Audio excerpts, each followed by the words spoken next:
নমস্কার দর্শক বন্ধুরা, কেমন আছেন সবাই? ইন্ডিয়ান ইঞ্জিনিয়ার একটি নতুন ভিডিওতে আপনাদের সকলকে স্বাগত।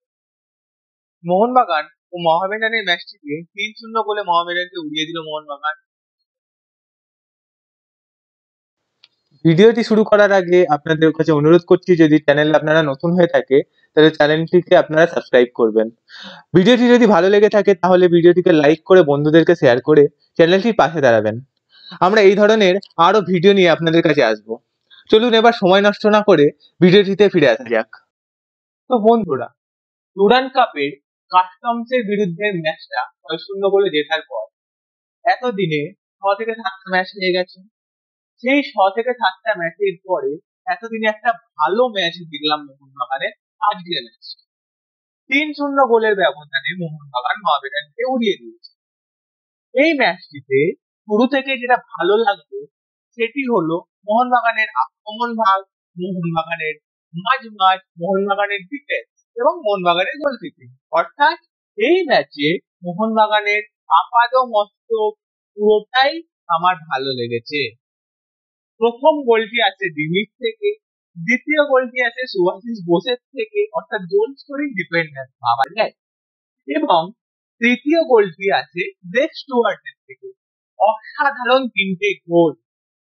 এবার চলে আসি ম্যাচের পারফরমেন্স। তো ম্যাচের পারফরমেন্স প্রথমার্ধে অনেকটাই ভালো ছিল, অনেকটা মানে অন্যান্য দিনের তুলনায় অনেক অংশ ভালো ছিল, কিন্তু প্রথমার্ধে দ্বিতীয়ার্ধের তুলনায় অনেক ভালো ফুটবল খেলেছে মোহনবাগান। দ্বিতীয়ার্ধে অনেক অনেক অনেক বেশি চান্স ক্রিয়েট হয়েছিল, যেগুলোতে হয়তো বা লিস্টানের স্বার্থপরতা, নয়তো বা মানবীরের স্বার্থপরতা, অথবা এই দুজনেরই presence of mind in the game, অথবা বলতে পারেন যে ডিসিশন মেকিং এর একটা ব্যর্থতা আমরা লক্ষ্য করতে পারছি। কখন অন্যকে দিয়ে গোল করাতে হবে, কখন নিজে গোল করা যাবে, মানে কখন নিজের শটটা নেওয়া যাবে, কিংবা অন্যকে দিয়ে গোল করানোর জন্য কখন পাস বাড়াতে হবে, এই দুজনের সেই ডিসিশন মেকিং ক্ষমতাটা এবছর আমরা কম দেখছি, যেটা গত বছর এই দুটো কি ফ্যাক্টর ছিল মোহনবাগানের জন্য। তারা একটা ভালো রোল প্লে করেছিল আগের বছর মোহনবাগানের জন্য। সুতরাং এই দুটো তারা যত তাড়াতাড়ি শুধরে নিতে পারবে তত মোহনবাগান টিমটারই ভালো। আজকে দুজন বিদেশি ডিফেন্ডার একসাথে খেলেছে বলে ডিফেন্স সলিড ছিল। তার সাথে আশিস রায় সুলভই খেলেছে। আশিস রায়ের জায়গায় যে অন্য কাউকে কেন আনা হচ্ছে না বা খেলানো হচ্ছে না সেটা আমি এখনো বুঝতে পারি না, কিন্তু মোহনবাগানে যেহেতু আশিস রায় পছন্দ, ওপরে ভালো খেলছে আশিস রায়, তো আশিস রায় খেলছে, ভালো কথা।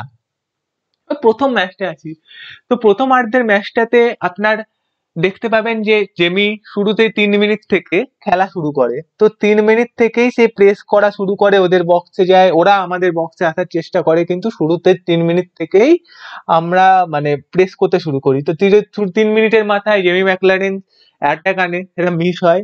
ওই সময়ে কিছুক্ষণ পরেই আপুইয়া একটা লং রেঞ্জার নেয়, সেটা মিস হয়। খেলা চলতে থাকে 8 মিনিটের মাথায় হঠাৎ করে কর্নার আসে আমাদের, এবং মোহনবাগান সেখান থেকে কর্নার নেয়। লিস্টন লিস্টন কাছ থেকে গ্রেগের মাথায় লেগে ফ্লিক হয়ে যায় বলটা ফ্লিক হয়ে যাওয়ার সাথে সাথে পিছন দিয়ে আমাদের জেমি ম্যাকলারেন ঢোকে এবং সেখান থেকে হেডারে গোল। তো এটা তো হয় প্রথম গোলটি।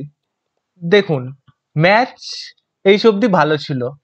এবার চলছে ম্যাচটা, 12 মিনিটের মাথায় লিস্টনের পায়ে বল আসে, লিস্টন একটা লং রেঞ্জ শট মারে, বলটি গোলকিপার হাতে যায়, দিয়ে ফসকে যায়। সেই সময় যদি জেমি একটু এগিয়ে যেত তাহলে একটা গোল হয়ে যেত। ঠিক আছে, হয়নি। 20 মিনিটের মাথায় থাপাকে ফাউল করে বসে সানকা, ইয়েলো কার্ড। খুব ভালো কথা, আবার খেলা শুরু হয়। আবার লিস্টন চান্স পায়, লিস্টন না ওখানে বলটা পাস করলো, নিজে মারতে গেল, মিস করে গেল। কিছুক্ষণ আগে গেল গোমেজ পেছন থেকে থাপাকে ফাউল করে, আবার ইয়েলো। মানে এতটাই মারপিট করে ফেলছিল এই মোহামেডানের টিমটি। এবার এরপর মানে ধীরে ধীরে ম্যাচটা টাইম এগিয়ে যাচ্ছে, এগোচ্ছে। 29 মিনিটের মাথায় মোহামেডানের দিক থেকে আক্রমণ আসে, মোহনবাগানের দিক থেকে না, 29 মাথায় মোহামেডানের দিক থেকে আক্রমণ আসে। মাঠ কেউ ডিফেন্সে আসছে না, মানে কনফিডেন্সের অভাব। ডিমি ইয়ে করতে গেল, বলটা স্ন্যাচ করতে গেল, পিছন থেকে ফাউল করে বসলো। যেহেতু কেউ সামনে দিয়ে আসছিল না, একটা শিওর শট বেরিয়ে যেতে পারতো, ইয়েলো কার্ড খেয়ে গেল জেমি, সরি জিমি না, জেমি ম্যাকলারেন। আমার ভুল। এরপরে মানে কি করছে মাঝ সত্যি সেই সময় মানে বোঝা যায় না। জেমিকে এসে নাকি ডিফেন্স করতে হচ্ছে, মাঝ কি করে করে। আর ওই দিকটা আশিস রায়ের দিকটা সবসময় ভলনারেবল হচ্ছে, সবসময় ওই দিক দিয়েই পেনিট্রেট করে এগিয়ে যাচ্ছে মোহামেডান, কিন্তু তবু আশিস রায়কেই খেলাতে হবে। আর কিছু বলবো না এটা নিয়ে, কোচের নিজস্ব ডিসিশন।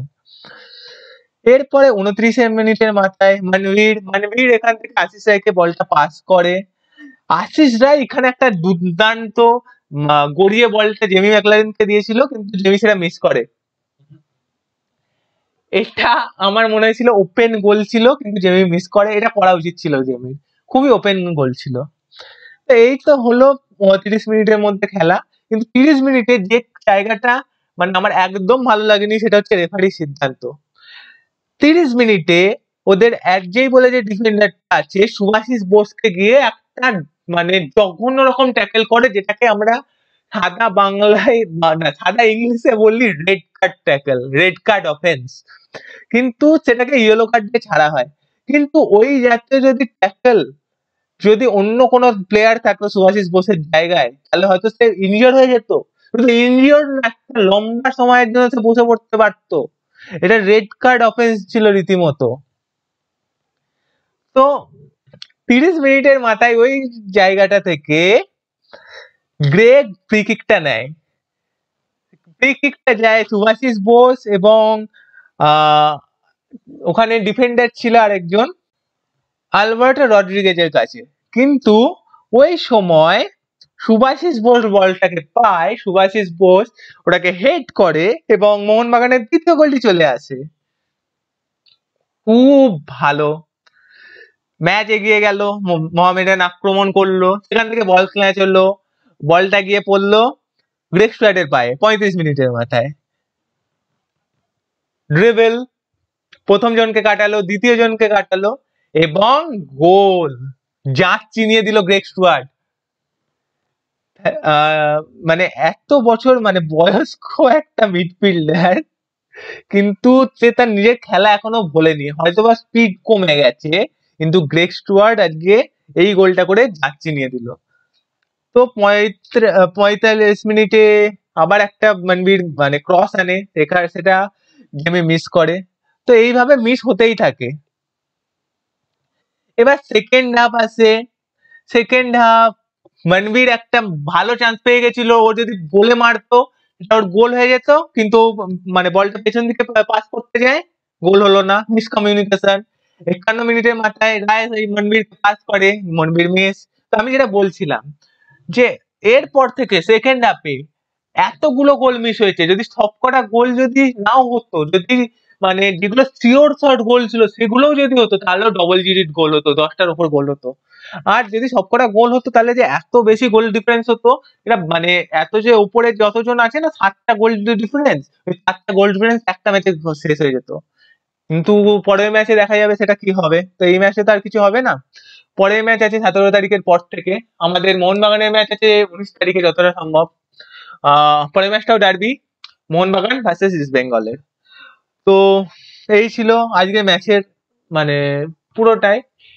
আর এর মধ্যে মোহামেডানের জুদিকা ফাউল করে, আর আমাদেরকেই ফাউল করে, আমরা মানে বোধহয় একটা ইয়েলো কার্ড খেয়েছি পুরো ম্যাচটাতে।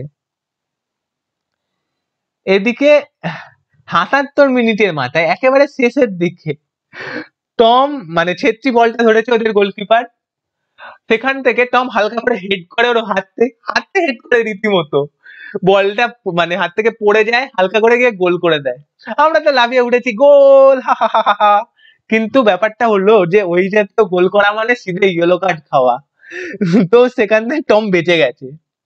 82 মিনিটের মাথায় সামাদ আলী মালিক আশিক কুরিনিয়ান নেমেছিল অনেকদিন পরে, আবার ইনিওর করে ওকে মানে বিয়ে পাঠিয়ে দিত ব্যাক স্টেজে। তো কিছু হয়নি সেরকম, কিন্তু সামাদ আলী মালিক সে 82 মিনিটের মাথায় আবার একটা ফাউল করে ইয়েলো কার্ড দেখে। তো আজকে রীতিমতো দলটি মানে মোহামেডান দলটি মারপিট করে খেলেছে। এরপরে তো 85 মিনিটের মাথায় লিস্টনের মিস, তারপরে লাস্ট মোমেন্টে বলে না একটা শেষ কামড় দেওয়ার জন্য মোহামেডান ডিরেক্ট ফুটবল খেলতে শুরু করে। তো ডিরেক্ট ফুটবলেও বল যাচ্ছে, ওখানে বিশাল অনেক করা লাস্টের দিকে 2-3টে গোল সেভ করে আজকের ম্যাচটা বের করে দেয়। তো এই ছিল আজকের পুরো ম্যাচের সামারি। তো কেমন লাগলো বলবেন, আর আবার বলছি ভিডিওটা ভালো লেগে থাকলে লাইক করবেন, শেয়ার করবেন এবং সাবস্ক্রাইব করে দেবেন। আর ভিডিওটা এই পর্যন্তই। সবাই সুস্থ থাকবেন, ভালো থাকবেন, আর সব থেকে জরুরি যেটা আনন্দে থাকবেন আর দেখতে থাকুন দ্য ইন্ডিয়ান অ্যারিনা।